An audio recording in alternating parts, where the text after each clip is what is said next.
Assalamualaikum dan salam sejahtera. Saya Nurul Zahira Muhammad Razi dalam Dunia 11 Pagi.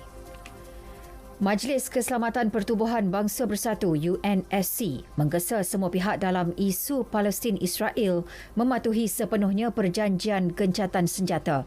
Anggota UNSC juga mahu bantuan kemanusiaan disalurkan segera kepada populasi penduduk awam Palestin. Ini terutama terhadap rakyat Gaza. Gesaan tersebut disampaikan menerusi kenyataan pertama dikeluarkan sejak penindasan Israel ke atas rakyat Palestin tercetus pada 10 Mei lalu. Berkenaan kenyataan UNSC, ia mendapat sokongan delegasi Amerika Syarikat. Itu pun hanya setelah dibuangkan satu perenggan yang mengecam keganasan yang berlaku.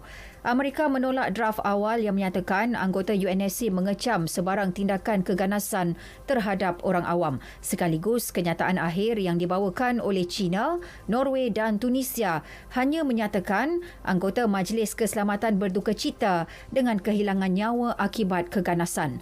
Dalam penindasan terbaru selama 11 hari oleh rejim Tel Aviv di Gaza, sekurang-kurangnya 248 rakyat Palestin terbunuh, termasuk 66 kanak-kanak, 12 orang di Israel.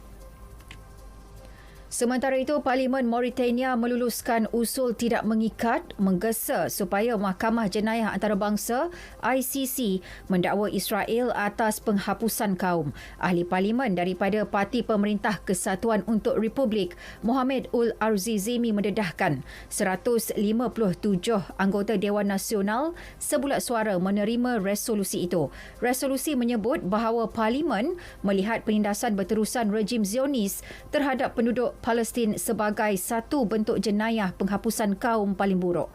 ICC yang berpangkalan di The Hague mesti mendakwa pihak terbabit dalam pencerobohan sedemikian. Ribuan orang awam berarak di kota Paris dan beberapa bandar Perancis lain sebagai sokongan ke atas rakyat Palestin. Perhimpunan pada hujung minggu di Paris dihadkan di Place de la République. Kesatuan Sekerja CGT mendakwa perarakan Paris berjaya menarik sehingga 4,000 orang. Di Lyon, perhimpunan serupa disertai 1,100 peserta. Penganjur mendakwa perarakan di Lille turut mendapat sambutan kira-kira 1,000 orang lagi. Acara sama juga berlangsung di Strasbourg, Toulouse dan Montpellier. Sementara itu, pihak berkuasa Gaza memaklumkan pejabat-pejabat kerajaan telah dibuka semula hari ini. Ia 2 hari selepas perjanjian gencatan senjata dicapai yang menamatkan kempen keganasan Israel selama 11 hari di Gaza sebelum ini. Satu kenyataan rasmi pihak berkuasa menerangkan waktu operasi semua kementerian dan institusi kerajaan adalah kembali seperti biasa bermula pagi ini. Sekurang-kurangnya 16 orang mati dan 5 lagi hilang selepas hujan batu berserta cuaca sejuk dan tiupan angin kencang menimpa para pelumba rentas desa pergunungan di China.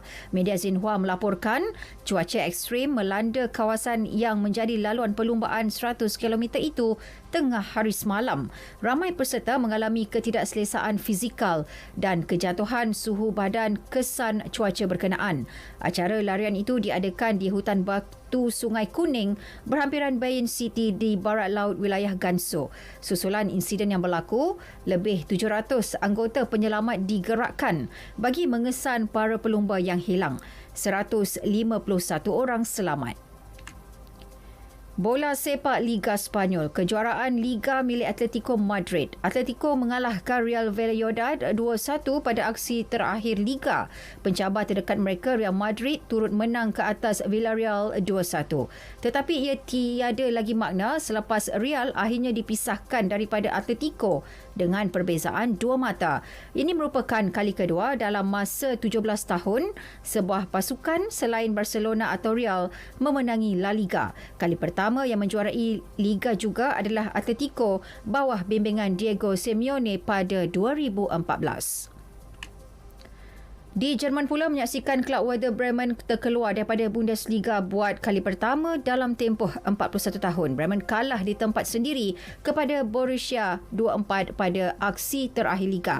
Kegagalan pasukan itu juga adalah susulan kemenangan Cologne kepada Schalke 1-0. Bremen menamatkan saingan di tangga ke-17 mengikut jejak Schalke lebih awal tersingkir.